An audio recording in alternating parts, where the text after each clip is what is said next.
नमस्कार। मेरा नाम किशन लाल शर्मा है।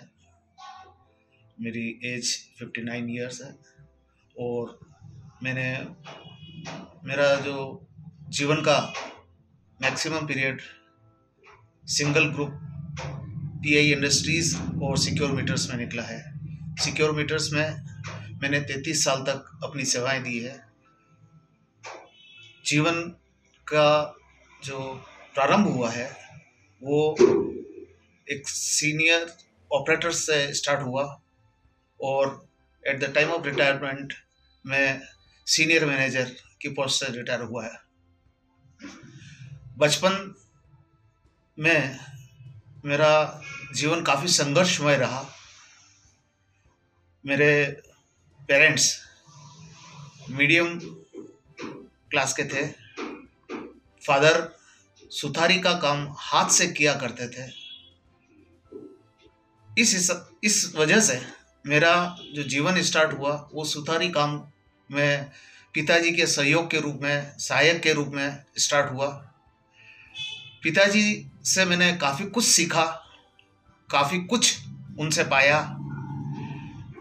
उनकी जो मेहनत करने की जो लालसा रहती थी और ईमानदारी के साथ काम करने की वजह से उन्होंने अपने जीवन में काफ़ी संघर्ष करते हुए बहुत कुछ प्राप्त किया। वह इसी ईमानदारी और मेहनत को मेरे में भी बढ़ावा देकर मुझे भी सुथारी काम करने में प्रेरित करते रहते थे।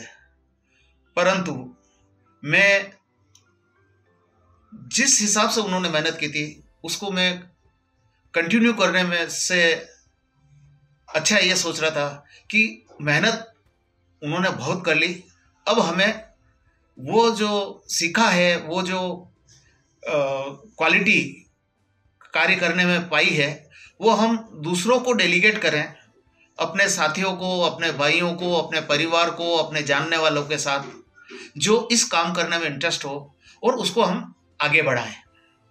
ये उद्देश्य लेके मैंने पिताजी से 2-3 बार अच्छा सा डिस्कशन किया, बट पिताजी के जो हाथ से काम करने की जो लगन थी उससे वो जो क्वालिटी बना पाते थे, उस वजह से उन्होंने मुझे यही कहा कि मैं अपना कार्य इसको इसी तरह से कंटिन्यू करना चाहूँगा और तुम चाहो तो अपना कोई भी प्रोफेशन सेलेक्ट करके तुम अलग कर सकते हो।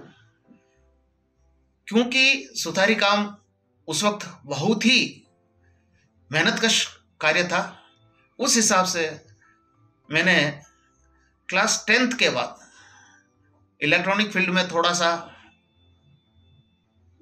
मेहनत करना स्टार्ट किया और मैं चाहता था कि मैं डिप्लोमा करूं, बट कुछ पारिवारिक परिस्थितियों की वजह से मैं आईटीआई में एडमिशन लेके, रेडियो एंड टीवी में मैंने एडमिशन लेके मैंने राजस्थान लेवल पे रेडियो एंड टीवी ट्रेड के अंदर 1979 में टॉप किया था। उससे मेरे को स्कॉलरशिप मिली थी और उससे मैं अपना आईटीआई का 2 साल का कोर्स पूरी तरह से पूर्ण कर पाया। तत्पश्चात मेरा सिलेक्शन आरएपीपी रावतभाटा में हुआ। वहाँ 7 साल का बॉन्ड होने की वजह से मैं नहीं जा सका और मैंने आरएससीबी के अंदर as an radio technician PLCC communication के लिए बांसवाड़ा में मैंने जॉब स्टार्ट किया।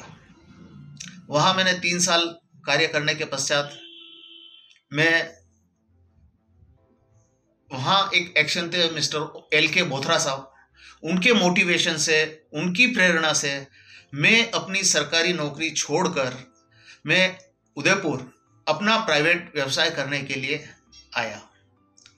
3 साल तक मैंने अपना रेडियो टीवी मैकेनिक का व्यवसाय सफलतापूर्वक चलाया, परंतु बिजनेस में सिर्फ सर्विस देने से आप बहुत ज़्यादा अर्न नहीं कर सकते जब तक कि आप सेल्स, मार्केटिंग और सर्विसेज ये तीनों एक साथ नहीं आजमाते हैं, तो बिजनेस में आगे बढ़ना काफ़ी मुश्किल हो जाता है, क्योंकि ये हमेशा से ही हाईली कम्पिटिटिव बिजनेसेस रहे हैं।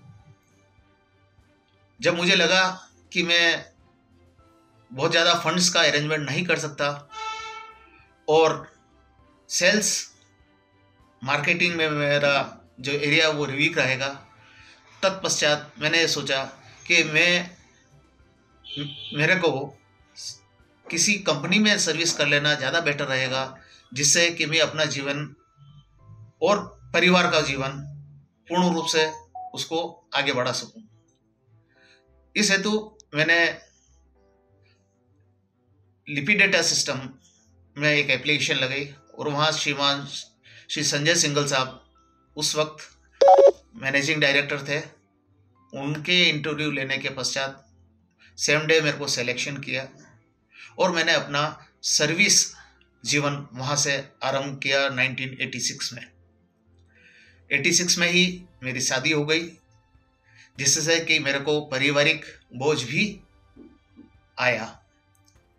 उसी के साथ मैं सर्विस करता गया और मेरे आदर्श पुरुष श्रीमान संजय सिंघल साहब रहे हैं, जिन्होंने मेरे को जीवन में हर तरीके से कैसे मैं आगे बढ़ पाऊंगा उन्होंने मेरे को गाइडेंस दी और मैंने उन पे पूर्ण विश्वास करते हुए उनको फॉलो किया, उनके साथ रहा, उनके सानिध्य में रहा, जिसकी वजह से मैं सिक्योर मीटर जब उन्होंने बाद में स्थापना की तो मेरे को वहाँ बुलाया और मेरे को सिक्योर मीटर में ऑपरेटर से लेके सीनियर मैनेजर तक पहुँचाने में उन्हीं का आशीर्वाद रहा और उन्हीं का मोटिवेशन मेरे लिए काम आया।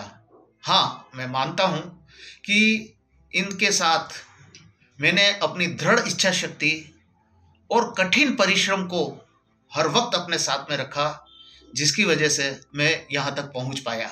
जीवन में जो मैंने अनुभव किया कि बिना शिक्षा के आप लेडर नहीं चढ़ सकते।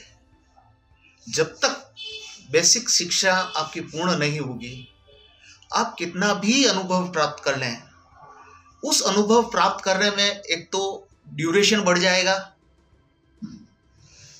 या आपको उसका जो हाईएस्ट लेवल शॉर्टेस्ट पीरियड में अचीव करना है वो बहुत डिफिकल्ट हो जाएगा। ये मेरे साथ हुआ है, क्योंकि मैंने 11th पास करने के बाद ITI की।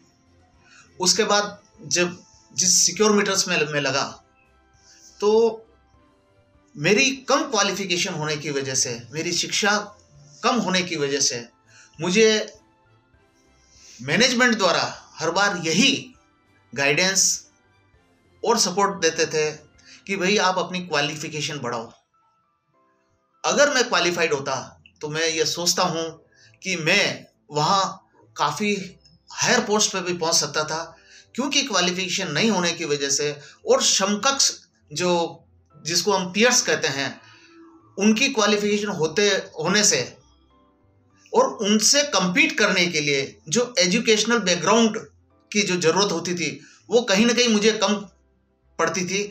उसकी वजह से मुझे बहुत ज़्यादा कठिन मेहनत करनी पड़ती थी, तभी जाके मैं उस चीज़ को अचीव कर पाता था। तो इसकी वजह से जो जीवन में मेरे को और कुछ नई ऊंचाइयां जो पा सकता था, वो कम शिक्षा की वजह से मुझे आज तक भी दिल में ये रहता है कि मुझे उस वक्त अगर अच्छी शिक्षा मिल जाती तो शायद मैं परिवार, समाज, देश को कुछ ज़्यादा अपनी तरफ से दे पाता। बचपन से लेके अभी तक के जीवन में मुझे विशेषकर 2 लोगों ने बहुत ज़्यादा प्रभावित किया। पहले थे मेरे पिताजी, जिन्होंने मुझे कठिन परिश्रम करने का आशीर्वाद प्रदान किया, शिक्षा दी और तत्पश्चात मुझे श्रीमान संजय सिंघल साहब,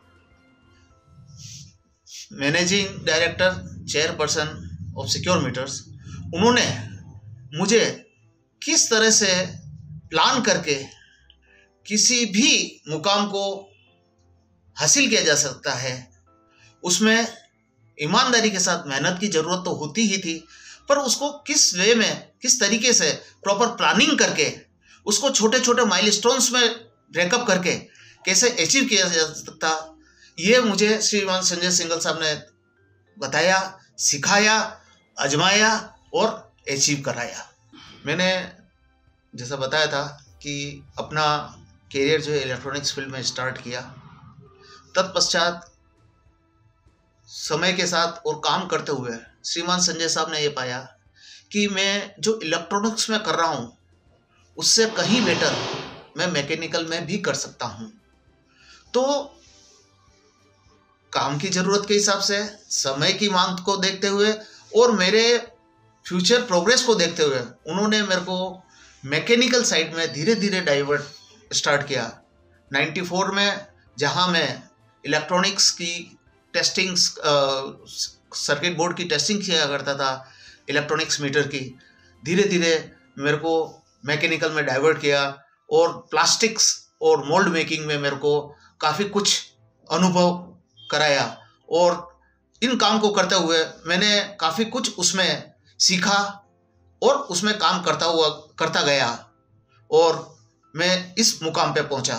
तो मैं यही कह सकता हूं कि जीवन में हमेशा कठिन परिश्रम, ईमानदारी, लगन के साथ अगर काम किया जाए और एक किसी अच्छे प्रोग्रेसिव पर्सन की गाइडेंस में अगर काम किया जाए तो जीवन में सफलता जरूर मिलती है।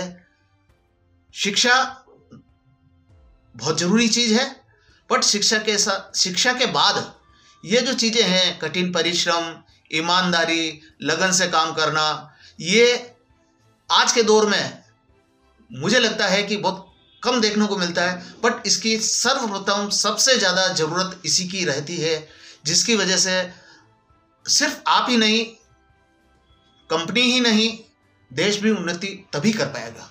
मैं जिस प्रोफेशन में था उसमें मुझे कार्य करने में तो बहुत प्रसन्नता रहती थी, सीखने की लालसा मेरी बहुत ज़्यादा रहती थी। पर उससे भी ज़्यादा जो मेरे कलीग्स होते थे, उन लोगों को कार्य को किस तरह से किया जाता है, किस टेक्निक से किया जाता है। एक सिंपल एग्जांपल मैं बताता हूँ। स्क्रू को टाइट करना, वुडन स्क्रू को टाइट करना इज वन आर्ट। इसको बड़ी आसानी से किस टेक्निक से टाइट किया जा सकता है, और अगर कोई पुराना स्क्रू कहीं टाइट है तो उसको कैसे खोला जाना चाहिए, ये भी एक छोटी सी टेक्निक है। बट आज के युवाओं में इन जो टेक्निक्स है इनका काफ़ी अभाव होता है। तो मेरे को अपने कलीग्स को, अपने साथियों को ये सिखाने में कि कैसे हम किस वर्क स्किल, जिसको मैं कह सकता हूँ, ये सिखाने में मुझे बहुत आनंद मिलता था। और उसका मेरे को जो अब रिवार्ड जो मिल रहा है वो ये है कि आफ्टर रिटायरमेंट मेरे को कम से कम 9 लोगों ने किसी कारण से फ़ोन पे बात होने पर, कांटेक्ट होने पर, उन्होंने मेरे को गुरु शब्द से जो बुलाया है वो मेरे लिए एक बहुत बड़ा प्राइड का विषय है। और मैं ये मानता हूँ कि अभी तक जो सीखा है उसको मैं समाज को, परिवार को, देश को देने में अभी भी उत्साहित हूँ और तैयार हूँ। अगर कहीं पे भी मैं ये कंट्रीब्यूट कर सकता हूँ कि किसी मैकेनिकल वर्क को किस तरीके से करना चाहिए जो कि ईजीएस्ट वे में सही तरीके से हो जाए, ये मेरा शुरू से एक रहा है जिसको मैं करता हुआ आया हूँ। अगर मुझे मेरा बचपन फिर से मिलता है तो सर्वप्रथम तो मैं ये चाहूँगा कि मैं उच्च शिक्षा प्राप्त करूँ। उच्च शिक्षा प्राप्त के साथ जो अनुभव हो सकता है और अनुभव जो नई ऊंचाइयां छू सकता है, उसका कोई अल्टरनेट नहीं हो सकता। इसलिए अगर मुझे फिर से पढ़ाई का मौका मिले, जो कि मैं अभी भी कर सकता हूँ, कर रहा हूँ थोड़ा बहुत, बट वो दिन अगर मिल जाए तो सबसे पहले पढ़ाई करके तकनीकी शिक्षा, उच्च तकनीकी शिक्षा प्राप्त करके मैं और नई ऊंचाइयां अचीव करना चाहूँगा। मैं बहुत सी बार अपने आप को मोटिवेट करने के लिए, उत्साहित करने के लिए मैं एक गाना गुनगुनाता रहता हूँ, वो ये कि घुंघरू की तरह बसता ही रहा हूँ मैं, कभी इस पग में कभी उस पग में बनता ही रहा हूँ। और वो मैं इसलिए गुनगुनाता हूँ कि एक घुंघरू होके भी वो उसकी विश इस तरह से हो सकती है। तो मैं तो समर्थ हूँ काफी कुछ, और अपने आप को जब जब भी मैं कभी किसी तरह से अपने आप को नर्वस महसूस करता था, तो ये गाना मेरे को गुनगुनाने से मेरे को उसमें काफी कुछ संबल मिलता था, और मैं उसको आज भी गुनगुनाता रहता हूँ।